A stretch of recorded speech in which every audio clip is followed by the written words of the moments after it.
Oh, we are live. Ladies and gentlemen, thank you for being here. I am Edu Ribeiro, and we are here for one more drum conversation. And this program is sponsored by Open Studio. And today we have a special guest, a wonderful drummer, a wonderful composer. I'm completely in love with her music. And people, please clap your hands to Alison Miller here, please. Hey, Alison, how Hello. Let's how are clap. you? I'm good. I'm so excited to talk about drums.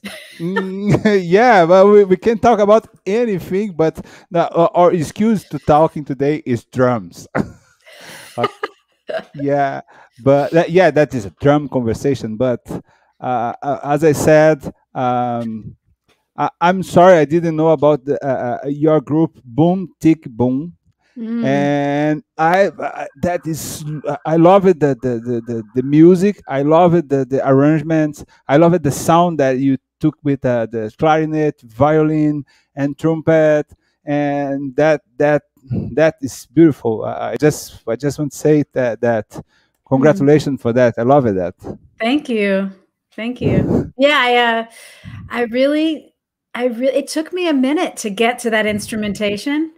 And Mhm. once I was there, I was in, I'm like, this is it. This is what I want this is the instrumentation I want to write for. And, but I tried tenor sax in that band. I tried not having violin and it landed there. So, Yeah, yeah. that's beautiful. That's I love it. That mixture of the sounds. I don't know the word because my English is not very good English, but is sounds like one thing very special, very Mhm. different and beautiful. Thank Love you. it. Love it. And we are talking before the live streaming starts, and you are tell me did you tell me that you are teaching online on these times? How Yeah. how how this different times makes difference in your life? Uh, This time, the last yeah, year. this last year that for us in Brazil it is starting again. Yeah. Yeah, Yeah. yeah, Yeah. but I think in the whole world it's still happening and different. We are doing that, talking in two countries different. Is something good that we are more closer with that. But Yeah. uh, Yeah. how I is mean, the yeah, it's interesting. I think I'll focus on the positives. yeah. I'm feeling that right now. Not that it hasn't been difficult. It's definitely been difficult. And I think physically to not play music with other people, like physically, spiritually, mentally, totally, complete body. Um, it has been shocking to my system to not play music with other people. That has been the hardest part for sure. But the positives have been being able to connect with people I might not normally connect with very easily. So it's, like I never leave. I'm either in my office or I'm in my drum studio. And I somehow am connecting with people all over the world in those two rooms, and Yeah, it's kind of cool. And also just having to learn how to record myself, yeah. really learning how to actually, there are many things. Just the fact that I've been playing my same drum set for the last Mhm. year has been amazing. I feel like I've started to understand my sound more because I'm not just on planes all the time traveling and playing different drum sets every day, Yeah. and I've gotten pretty good at quickly tuning the drum du jour to sound like I want it to sound. But it's been really nice to play basically the first drum set I ever played on, which is what I'm playing right now. It's an old Camco that was my teacher's, and when he passed, he left them to me. So these Oh, these drums are from the '60s, and they're my first kit I ever played. They were at his house, and I would play them, and it, that's what I'm playing. And it's amazing to play those drums I wish I could say I practice every day, but I have 2 little kids, so I don't practice every day. But yeah, it's like amazing to really get intimate with those drums again, and to learn how to mic them and to play around. You know, I'm recording lots of things for people.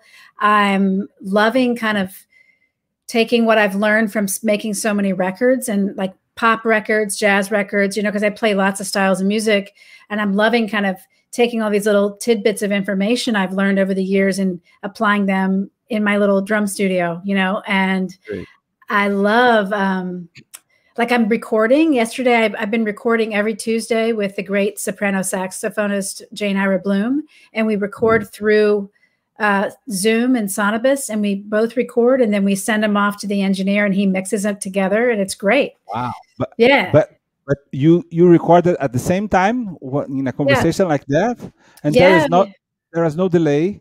There is no. Well, so we use Zoom for the visual, but you know, Zoom has a big latency. So we mute the audio, and then we use this application called Sonobus that is a lower latency, and then we each record. Like I use Logic, she uses GarageBand, and we clap, so we get the sync, and then. And it's it's actually very minimal, but you know, we're playing drums and sax, so we're kind of going in and out of time, and we're not so much worried about one specific interpretation of time. We're very loose with it. Yeah. Okay, but that is amazing.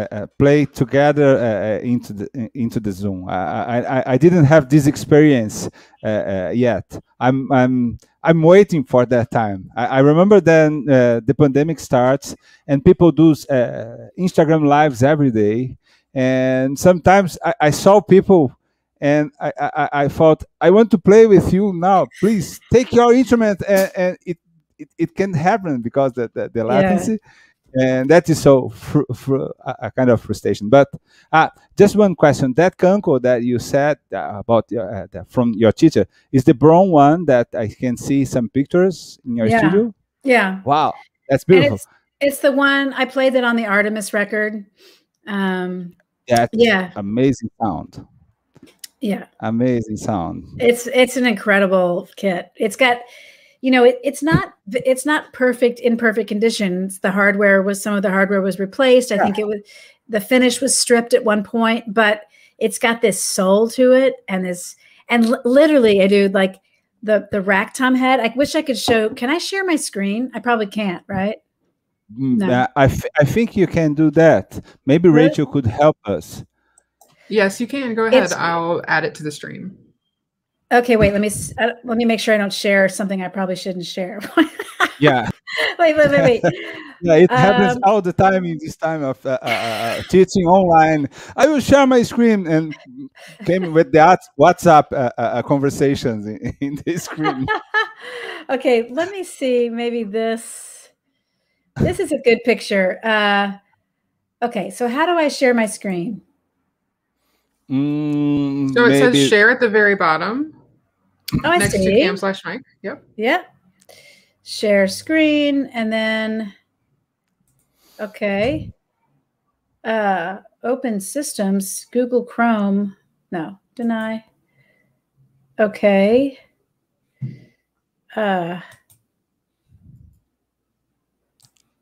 Maybe this won't work. Okay. What do you want to share? Huh? Oh, here we go. Yes. Perfect. Oh, it's not letting me do it for some reason. We don't have to worry about it. But there's this the rack tom has the original Camco head on it from the 60s. Wow. And it even has a little hole in it, but it sounds amazing, so I won't change it. Wow, the original one from the 60s. Wow, that's amazing. Please send me the picture after that. I want to check that, or put in your Instagram something like that. Can I check? And about the students in these times, there is something that is a challenge to make them being inspired and being with the compromise to practice and being happy with that. Nah, Yeah. I thought that for drummers, I don't know about you, but in my feeling for drummers, when you're practicing drums, you are always practicing something that you are just realize that we just it's gonna happen when you play with another one. We are playing some kind of groove, some kind of response. We have to respond with music with another musician. And Mhm. for the student, for me was so difficult, so hard now to make them being able to play and to what do you think about that? What was your feeling about that? Yeah, I think it's really hard because they don't have a place to go to where they can play with other people to show the fruits of their labor, right? Like, Yeah. and I think it's getting harder. My students are pretty burnout. But then again, Edu, I have some students that are so fired up and they're really learning. I have one student from New Mexico, and he's a freshman, so he hasn't even had a chance to come into the school building and experience Yeah. that feeling of being Yeah. around a bunch of great musicians. And he, I'm a firm believer that you can't learn how to play jazz unless you're playing it with other people and gigging, But Yeah. this kid is proving me wrong. Like, he is taking everything I give him and he's just doing a deep dive. I mean, my method of teaching is I teach tunes, I teach songs on the drums, and Yeah. so I give 2 songs a week, and then they learn the repertoire, and then by learning these songs, they learn the language of the music, and they learn form and the concept of melody and time and all these things. And he's just really, really getting it together. And it's amazing to me because he's not actually playing gigs yet, So that's a positive case. I've also had students that they need the human interaction, and in that case, we try to get to some things that are just going to inspire them. Mm-hmm. Sometimes I say, let's take a step back. Like I had a student recently kind of express to me their feeling of, lack of enthusiasm for the drums. And I said, well, and they were feeling that they're not creative. They're not being creative. Mm-hmm. And I said, well, why don't we take a step? Why don't we go the opposite direction we think we should go? And why don't we just really do some real specific things that maybe you won't be able to see the fruits of your labor now, but they're very clinical, like like just do this with a metronome every day. That's your one job. And then that's it. Like for me, the Alan Dawson rudimental ritual is my go-to. Like if I only have a chance to do one thing in a day, that's what I'll do, because for me, it keeps my technique fluid. So when I finally do get to the kit, I'll be able to express myself. Yeah. Great. Yeah. Great. Yeah. Great. Hey, Allison, I take some notes, some questions. I just want to I just want to talk to you about your description of how to do the Brazilian swing 16th note. It's amazing. Oh, thank you, you know for what that. I mean? Like the 2 against 3, and then the triplets. Yes. Yeah. Actually, today I was teaching one guy from Singapore. That in these times, and I was talking about that because it's just a 16 note.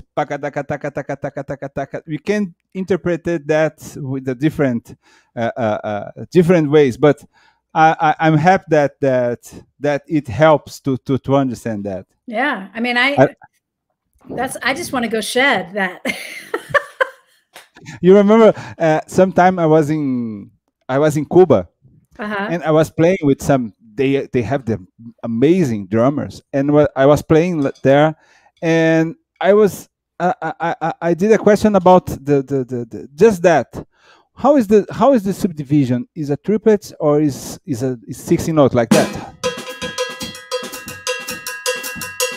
Yeah.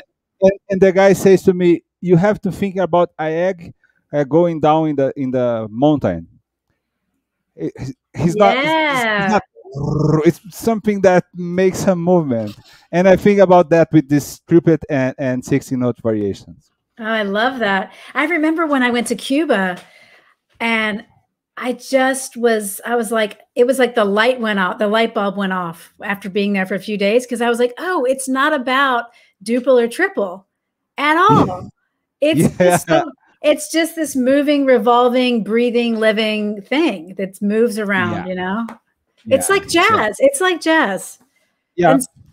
I mean, you know, in the sense that we, as jazz musicians, like, we don't think about the subdivision. There are all these variations. We more think about the unique voices and how they interpret, right? Like, so when I hear Tony's ride cymbal, I'm like, that's Tony's ride cymbal. I know that in a second, but I'm not thinking of exactly, I'm not analyzing his 8-note subdivision. You know, I just know it's Tony, you know. Maybe something that when we met today, but the next time that we talk in the phone, I will recognize your voice. It's something that we're not taking the very small parts to understand that is you talking about some words or something. Is you talking? Yeah. That's something that I think with music. So I will start with my questions. So I'm nervous now. I've got to. No. I sent you before. I know. So I heard that you start very, very early, and if you can tell us about your starting with the music, with the drums and with the music. Yeah. I actually started drumming at 8 when I was 8, and I played, before drumming, I played piano for a few years before that. And that was only because my mom wouldn't let me start drumming until I learned piano, because she's a pianist. And so she taught me. And, but you know what? I'm so grateful for it, because it's completely shaped myself as a musician. And probably I'm a composer because of that, you know. She also made me sing in church before that. So from the time I was probably 4 or 5, I was singing in church and doing little, I have 2 older sisters, and we would dress up in these little velvet dresses and do trios, like trio performances. Great. And a lot of days at church. And then, you know, I think, because, I mean, I always wanted to drum. Like, there was no question about it for me. I have a personality like that. Like, I decide to do something and I just kind of put blinders on, and that's what I want. And I actually feel really lucky that I'm like that, because, I mean, I found drums, you know, and I was just actually telling my student today, one of my lessons, I said, aren't we lucky? I was like 38 years later of drumming, and I still love the drums, and I still discover new things every day. It's like, I feel so grateful for that, you know. But so I started young, and then I think because I was kind of naturally attracted to certain types of music that I was already listening to. Like, I was listening to a ton of 80s contemporary music. Prince was my hero. Michael Jackson. I loved the Meters as a kid. Earth, Wind and Fire. So I was listening to R&B, soul, you know, pocket music. But then, because of Washington, DC, I pretty early on got connected with jazz. And I have to say, I had a great private teacher. His name was Walter Saab. The drums that I play are his. And one of the things that was so great about him is that he really lived the life of a jazz musician. So studying with him wasn't just about the lesson, it was about the hang, you know?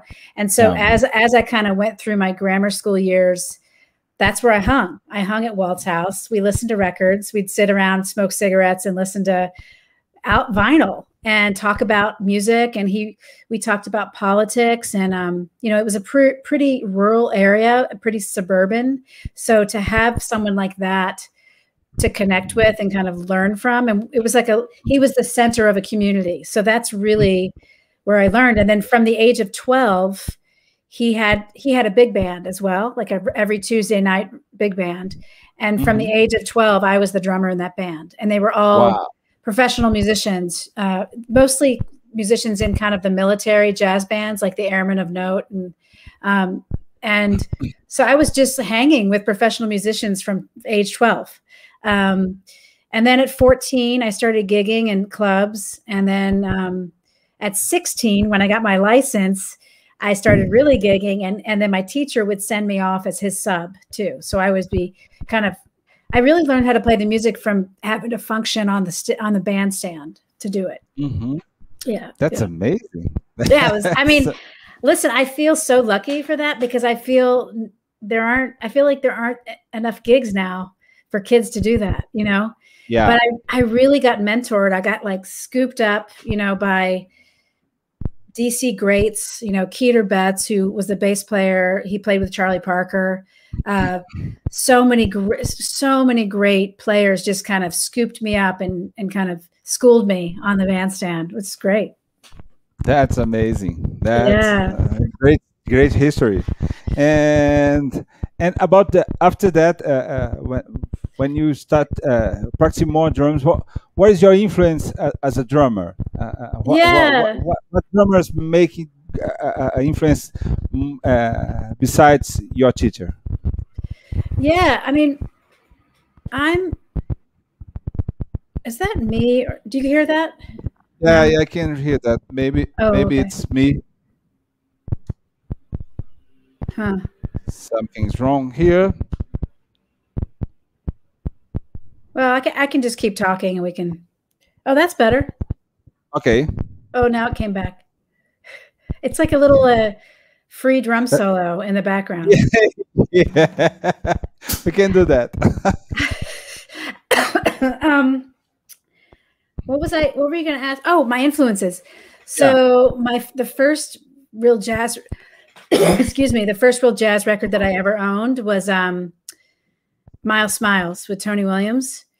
And that's kind of what made me want to play jazz. And I think I was always attracted to drummers who were like deeply conversing with their bandmates through their instrument, like really having a dialogue. And there was something about that record. Tony, of course, like the clarity of his sound, the way that he was so musically interacting with the other musicians in the band, the chemistry of the band. I loved the sound of the drums. Like I felt like I could hear the wood and I feel like I could feel the wood and the skin and the metal, so that really attracted me. And then I was super into Tony, like, beyond. And then I got really into Jack DeJohnette,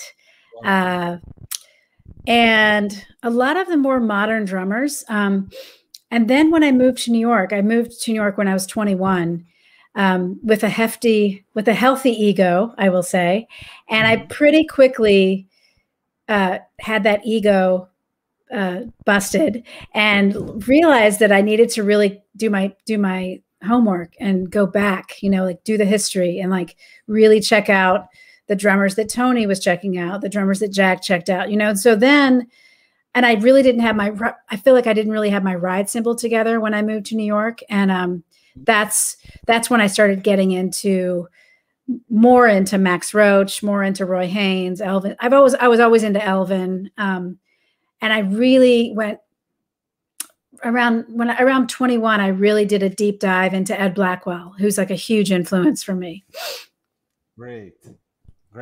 Yeah. And then I studied when I moved to New York, I studied with Michael Carvin and Lenny White, and those two really hammered home the ride cymbal. Oh, great. That Miles and that time of Tony Williams with Miles was amazing.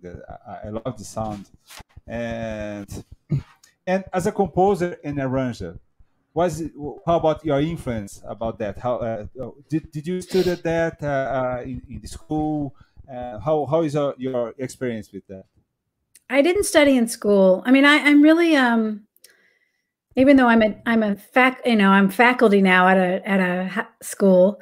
I didn't really learn that much jazz in school. You know, I studied classical music in college, and I did study, of course, theory and orchestration and all of those things, but I don't know if I remember much of that, you know, those times, but I've never studied composition traditionally. It's always just been kind of trial and error and learning how to trust myself and break rules. You know, I think drummer composers are really good at breaking rules because we don't really know the rules. So, but I think that's what makes it interesting, you know, and I'm definitely influenced by all of the music from around the world that I listen to. You know, it all seeps in. I love klezmer music. I love Cuban music. I love North Indian classical music. I've played in a lot, like when I was younger, I played in a lot of drum ensembles, so percussion ensembles, but also West African ensembles. And from there, I really learned how every part has its role, and then they come together to make the rhythmic whole, right? So that really influenced me. So like, I think you mentioned that you liked Pig in the Sidecar, and that tune to me, the whole groove of it is not up to one person because the parts are divided. So it kind of starts with clarinet and violin. And so I really think about rhythmic juxtaposition and counterpoint when I write. And as far as composers I'm influenced by, I think I'm influenced by everybody that I've mentioned already. You know, like I think as much as sometimes I don't realize it, but I think my writing is very, my harmonic element of my writing and my groove is very influenced by Prince, even though it's not the same at all, but it's definitely influenced. And the kind of patience, like I like long form. So I'm influenced by composers who write like that. I love deep love Wayne Shorter. It's like my favorite composer. Thelonious Monk, of course, and Duke Ellington he's like up there, which also Billy Strayhorn, you know. Great. Yeah. And I know that you play piano, but I saw a video, IPK from what is the name of Glitter Wolf? Is that the name? Glitter Wolf, yeah. Glitter Wolf. And you are playing bass. Do you play more instrument than piano and drums, or? I'm playing that thing. That's in a case. Guitar. No, that's a bass. It's a little bass because it's little because I'm a little person. It's like a 3/4 size. Made for you. 3/4. Yeah. Okay. It's amazing. Yeah, I write. I normally don't write on the drums at all. I write. I think for most of Glitter Wolf, I wrote on a little MIDI keyboard into Sibelius on planes because I was traveling so much. So I write on the keyboard a lot. I write on the bass a ton. I write by singing melodies as I'm walking down the street into my phone. A lot of times, a lot of the bass grooves, like the bass lines on that record, are from just singing into my phone. And a lot of times it's like, I think maybe that's a melody, like a horn line or the violin line. But then I realize, oh no, it's a bass, you know, or, oh no, that's a counter melody. So a lot of times it starts with my voice into the phone. And a lot of times I don't know what meters I'm singing things in. And then they end up being in some meter that my band is super mad at me for writing. But it's not intentional. It just happened that way. It's natural. Yeah, that's how I write. I have a trumpet. I can't really play it, but I will mess around on it. I have vibes. I write on the vibes for sure. Vibes is beautiful. I used to study vibes in the college in the school. Yeah. But just for a very short time, and it's amazing. I love that. But trumpet is very hard to play. My son has a trumpet, and sometimes I take and it's something that is so frustrating, so just frustration because no sound, and make a lot of effort to do that, but I can do that. I had one lesson with Ingrid Jensen maybe 20 years ago, and I could still do what she told me in that one lesson. Like she's such a good teacher. It's crazy. She's such a good teacher. And do you know something that when you are a composer, and I think you see the drums with a different perspective. And I think when you take the song from another people, example from Ingrid Jensen or people from the different artists that you play, you can understand more what they want with the music. Do you think the same? What do you think about that? Yeah, I mean, I think that I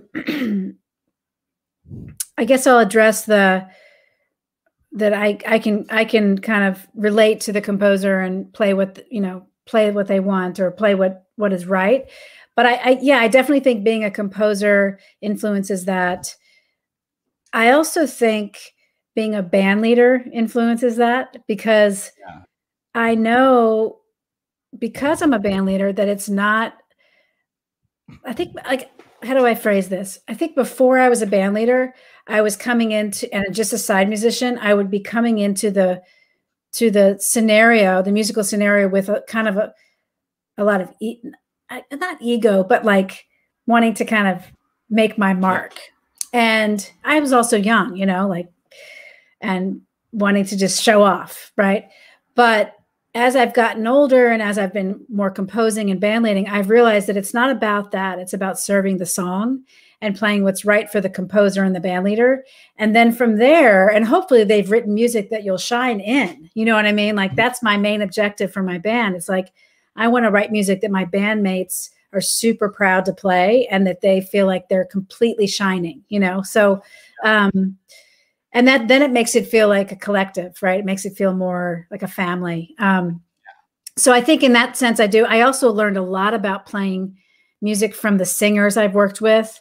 I've worked with a lot of non-jazz singers. I mean, I've worked with great jazz singers, but I've worked with some really influential contemporary singers. And through working with them, I really learned how to minimize and just play what's right for the lyric and not get in the way. And that was a really big learning lesson for me at a young age, because, for instance, when I started playing with Natalie Merchant, who's a popular singer in America, I just wanted to play all my bebop licks and go crazy. I was 22 or 23. And she really was like, love that you could do that. She called me the jazz ambassador. She's like, okay, jazz ambassador, that's great. But what I really just need to hear is a 2 and 4 backbeat that feels so juicy and warm.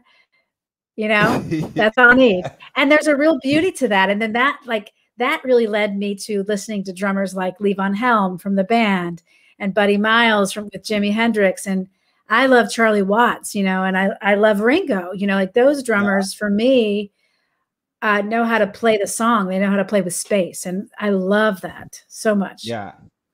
But, when it comes to my music, I used to have a really hard time knowing what to play on my music. And it was almost my last thought. I was so stressed out about the arrangements and the compositions. So I didn't think about my parts. And I was always kind of bummed by that, like in most of my records. But I will say for maybe my last 2 Boom Tick Boom records, I really made a conscious shift to write grooves and songs that I actually feel like I would love to play on the drums, So that's made a huge difference for me. Yeah, I agree with you. I am a composer too.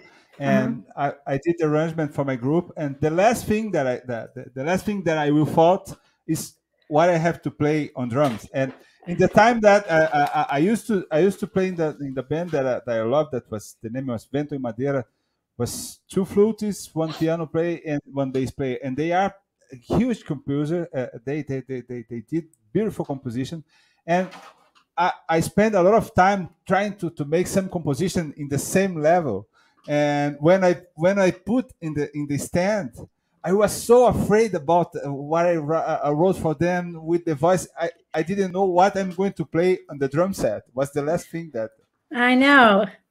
and I did the same the last time. I just recorded one album in February, and I changed things. I wrote the music very early first, and I take some time to thinking about the drums. Not I'm not I didn't thinking about the drums first, and after that write the music. But I wrote the music and take some time, spend some time to thinking about the drums, and that was good. Yeah. I like that. That's nice. I mean, it all that also entails actually slowing down, right? And like actually taking the time to do that. I mean, that's what I feel like has been a silver lining during this time, because I've been doing a lot of composing, and I'm like, oh, I'm not on a plane every day. You know, like I can actually sit with a song for a while, and really not too long, because I don't want to overthink it, but like I can sit there and actually like try a couple different grooves, and I can record them now into Logic and mess around. You know, it's been kind of great. Yeah. And Alison, Yes. I love it. I love it. The boom tick boom, and I saw that. I think your second album has the same name, but is that? Correct me if I'm wrong. There is a trio album, but there is a name of Boom Tick Boom. That was the starting of the band. Could you tell a little about the story of the band and about the integrants of the band, the musicians of the band? Yeah. So I'm such a Libra. I'm just going to say that you'll know why I said that in a minute. So do you know about the zodiac signs? Yeah, Libra is from October. What day is? Yeah, I'm October 23rd, so I'm actually on the cusp of Libra Scorpio, but I am a Libra. Was the last days of Libra. Yeah, so if I'm misbehaving, I say I'm Scorpio, but if I'm being friendly, I say I'm Libra. Anyway, so yeah, I mean, I started as a trio. Boom Tick Boom, that was the first record. That wasn't my first record as a leader, but that was the first record of that band. And really, the reason I wanted to start that band was because of the pianist, Myra Melford. And I had played with her a few years before that. She really crosses genres, right? She's kind of known for her avant-garde playing, but she's from Chicago, so she could play the hell out of the blues. And she's got this real playful side of her playing, right? So, and she's total fire on the piano. So I wanted to write, at that point, I wasn't really writing, they were interesting songs, but they were more simple than what I write now. It was just like a head chart, you know, and I wanted someone who would kind of take my simple melodies and kind of flip them upside down. So she was perfect for that. And the bassist is kind of my long-term bass partner, Todd Sikafus. So that we did a live gig out in California in 2008, I think, or 2007. And then my buddy recorded that gig. And then from listening to that gig, I knew I wanted to make that record. Jenny Scheinman, the violinist, is on one track on that record because I kind of wrote a hoedown, I call it, like a Southern, it's kind of, you know, shout out to my Southern roots. And I was like, it needs fiddle, you know? So she played fiddle on that. And then she's also one of my best friends. So once we started touring, I was like, well, want to come on tour? You know, and then it became a quartet. And then she couldn't make, you know, maybe a couple years go by, she couldn't make a couple gigs. So I called this new young trumpet player, cornet player, who moved to New York, Kirk Konufke. And then he played as a sub, but then I loved his playing so much. This is my Libra part. So then I was like, well, I can't kick him out of the band now. So now we have a quintet. And then I was like, all right. And then Kirk couldn't make a tour. So I called Donnie McCaslin, and he did a tour, but he was amazing. Of course, he's like master musician, but the tenor wasn't quite right for my sound. So then I landed on Ben as a sub. And then I was like, well, he can't leave the band now. So now it's 6 people. So it just kind of keeps getting bigger. And also I'm into that. I'm super into writing for that that front line, the violin, clarinet, and cornet. It's really difficult, but I feel like with the right blend and the right, I'm not even going to say right, because I do things that actually, I do orchestration things that aren't actually right in the classical world, but with the right blend, it's so beautiful. Those three instruments. That's the word that I want to say before. Blend. It's so blended. The sound sounds as a unique voice is beautiful. Thanks. And this group, Artemis, that's beautiful too. How is the starting of this group? The album is amazing. There is a nocturno songs that you play with these things. Yeah. And with brush that I supposed to ask you to demonstrate it for us, but you don't have your drums here. Oh shoot! No problem. But that is beautiful. So I love it, the music, and how is it the starting of the group? Yeah. Well, the group started, I think, like a year before I joined the band. Initially, it was a two concert European mini tour that Rini Rasmus headed up, and Terry Lynn Carrington was the drummer. She's like one of my big sheroes. And so, yeah, she's amazing in every way, right? So they did two concerts, and it was a real success. And so initially, the promoter then wanted to book like I think it was like a 5-week tour in Europe. And Terry Lynn couldn't make that tour. So Rini called me to do it. And it's kind of interesting because I only did 3 weeks. I think I did 3.5 weeks of the tour because my son had just been born and I couldn't leave for that long, So, but she was really cool about that. And she had me come in about 3.5 weeks into the tour. And my first gig, and I'll mention this mainly because of the masterful Chick Corea just passed, but my very first gig with Artemis was at North Sea Jazz Festival in front of, it was one of the bigger stages. So I don't know, there must have been 10,000 people in the audience.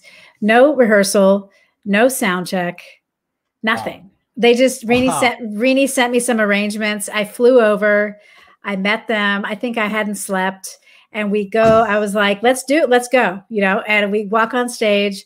And the reason I mentioned Chick was because Chick was like right behind me on stage, backstage, listening the entire show. And I just remember thinking, of course, Chick Corea's here on my first gig without a rehearsal or a sound check, but the chemistry was immediate and we had a great time. And then I think by the end of that tour, I mean, really honestly, I feel like by the first couple shows, we realized that we had to keep it going as a band because the chemistry was so palpable and we loved hanging. Like it wasn't just about the music. It was also the hang off stage was really great.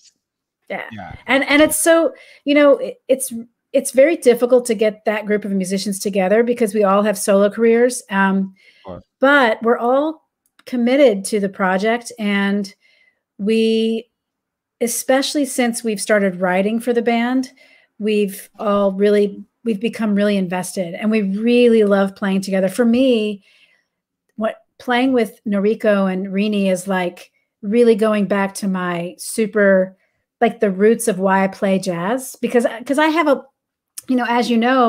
I write a lot of modern music and I'm not always tipping, like I'm not always swinging, but I come from that. And that's what I love the most. It makes me smile from ear to ear when I swing. And Rini swings so hard on the piano and Noriko swings so hard. So it's super fun.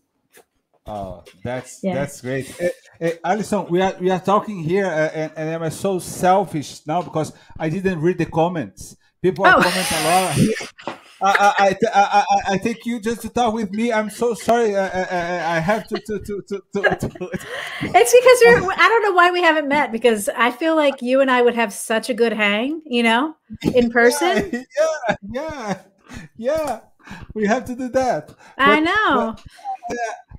But here we have Colin van der Hoek. This is going to be great. Colin, thank you for being here. Colin every time is here. And Sandra Cobbett, love you, Alison Miller. Oh, nice. Thank you. And Colin says, love you, Artemis too. Send Great. some applause. Sandra says, oh, whoa. I only knew her in Boom Tick Boom. Sandra Cobbett. Uh-huh. The new CD is terrific. She saw Colin. And Canal do Ale says, opa, the CD is terrific. And says, opa is a kind of high from in Brazil. Opa. Nice. Sandra says, thanks for the tip. Apparently, for Colin. Tip apparently, I am out of touch. Mm-hmm. They are talking about you a lot. And Colin says that knows about Artemis because I'm not calling. That she's amazing too. I love it. The sound, Melissa, Nat, and Ingrid. That's beautiful. And who did the arrangement for the full the Beatles song? Which song? The Beatles song, I think, is full. Full in the Rain. Yeah, Ingrid did that arrangement. Yeah. Beautiful. You know what I was? You asked about Nocturno, and I was gonna say, I listened to that tune again because you mentioned it. I don't listen to records I'm on at all. Yeah. It's very difficult to hear myself. You listen a lot when I recording. Yeah. But it's nice. It's nice to have some space from it and then hear a track. And you asked what my approach was on that, and it was really to have a dialogue with the bass line. So for me, that boom, boom, boom, boom, that bass line was the melody, it's the time, it's everything, right? So that freed me up to kind of float. And but I wanted to play around that bass line, almost like the bass line is like a play structure and I'm running around it. So I really wanted to play in the cracks and spaces and kind of have a dialogue with it. But then on the bridge, that's where her bass line changes and she goes more into like a two feel. And then that's where I kind of I take on the role of time and I mark time a little bit there. But then once we're in the solo, Noriko really kept that pocket, the time. She was the time, and so I was able to just completely have a conversation with Anat for her solo, which is so much fun. So much fun. My favorite. It's my favorite thing to do. Oh, that's amazing. And that part on the bass does the melody and the piano plays two chords and there's a space to play drums. That's beautiful. That's so the atmosphere is we can imagine it you recording that on the studio. That's something that I always try to do that. When you take something, when you hear something that captures you, I always like to think, how about the vibe in the studio, in the real time that she was playing that? Yeah. Wow. It was good vibes. More comments here. My kid have that they are talking about what they have. Linguist and drum says, Alan Dawson rudiment ritual extremely challenging for me. Allison is definitely as incredible drummer. You got to keep at the rudimental ritual. It's so worth it. It is so worth it. Do you know the rudimental ritual, Edu? Yeah, I have it here. It's a little. I have to take off this phone, but I know that it's amazing. And my son is a bass player. He's a teenager and he started playing jazz now. He took the acoustic bass on the pandemic times. He got one. Nice.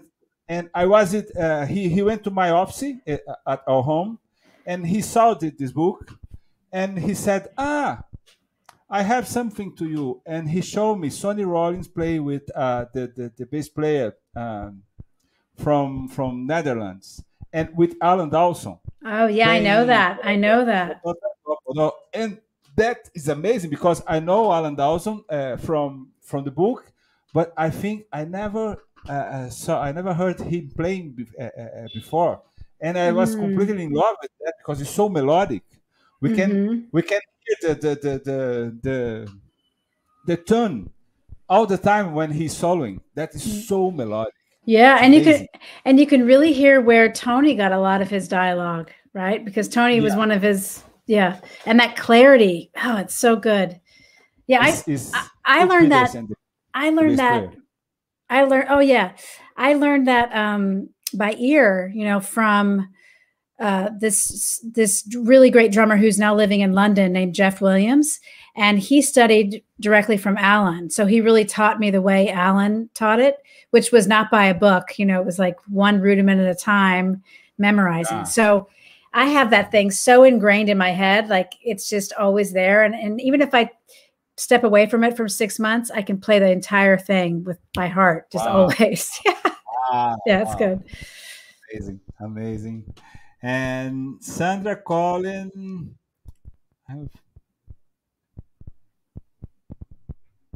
Colin says, I have a few, but the one setup is vintage Rogers. Woodblock finish. They are talking about drums. I'm so sorry. Tony Claret says, Elvin Jones. Sofia Rosales, could you elaborate on how to learn turns on the drums? Yes, that's the same question that when you tell about your student that you teach him 2 songs for a week, how do you do that? Yeah, I mean, part of me wants to find my sticks. So you could take,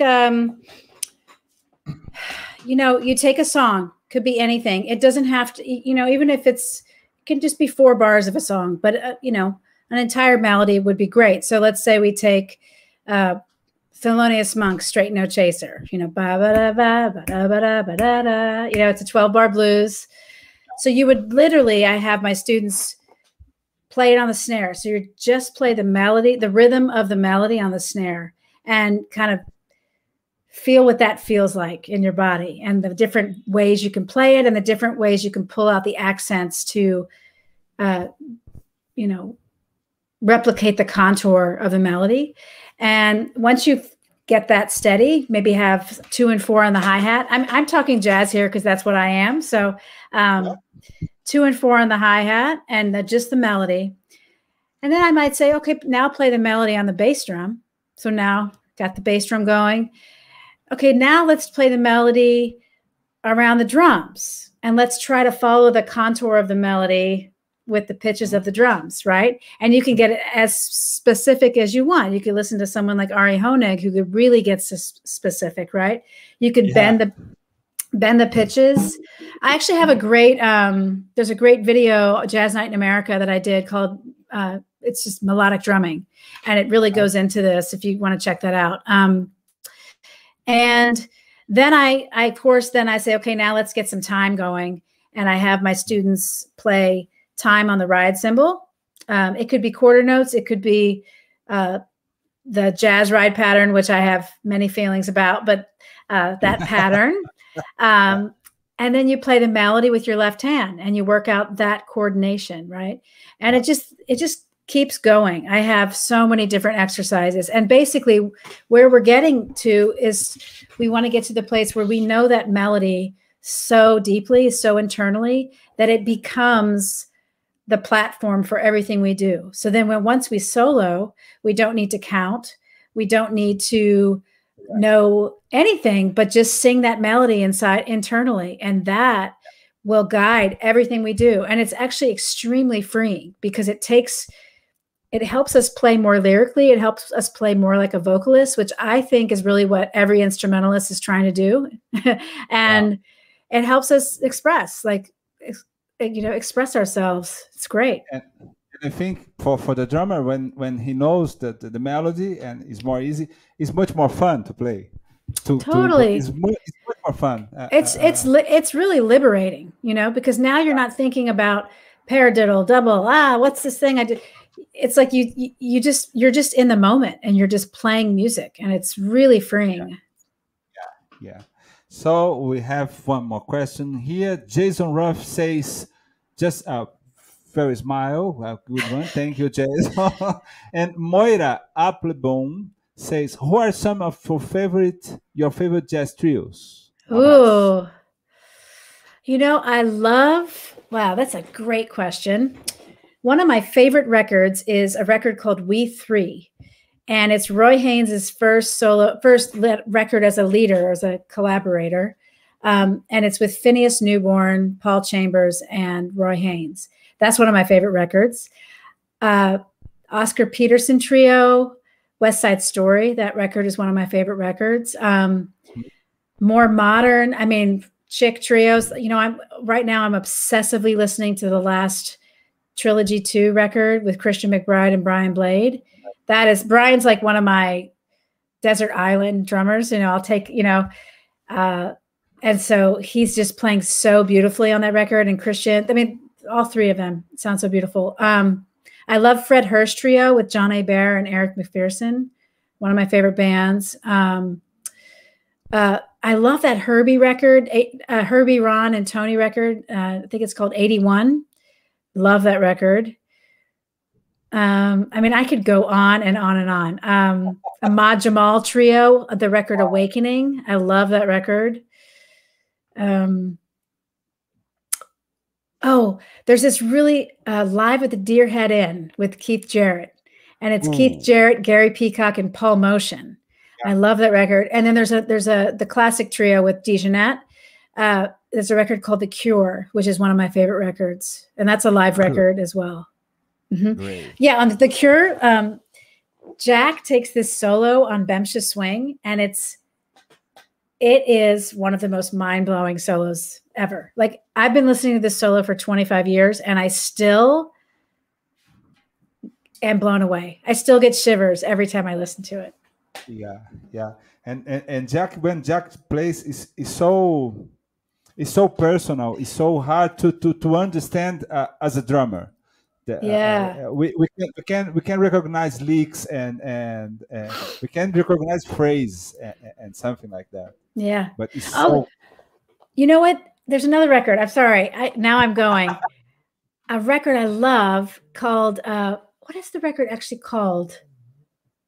Well, it's a record that Terry Lynn Carrington, Jerry Allen before she passed, and David Murray, and that record is mind blowing. Wow. Why am I? It's called Trio. Oh, I feel horrible that I'm not remembering the name of this record. But if you put, I have to check that. It's Gary Allen, Terry Lynn, and David Murray. David Murray. I'll tell you right now what it is because I have to know. Okay, and once you're doing that, it's called Perfection. Perfection. Mm-hmm. Oh, great! I have to check that. I'm sorry, I never heard that. I will check it now. Just after that. Yeah. Thanks for this advice. Yeah. and Zaza says hello. Zaza Desideri is a drummer from Brazil. I think he lives in French. Yeah. And Allison, yes. The last question, because our time is going around. We don't have an equal word. In the music is the same. Here, I can see in the schools that the women went to the school, but they didn't finish that. They didn't go through that and make this as a profession.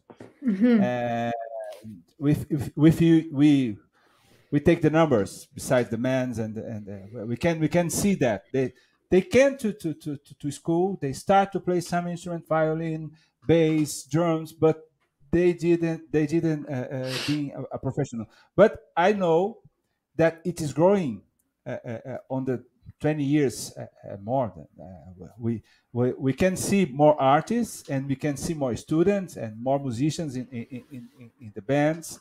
And how how do you think about that? How is your feeling about that? Your perspective about that? The woman's in the music, not just in the jazz, but more in the jazz, but in the popular music. Yeah, well, I think that it is changing very quickly, but it also is in conjunction with, or is parallel with, all careers, right? So, as women have more rights and are treated equally in other career paths, it has the same effect on jazz career paths. And what I mean by that is, like,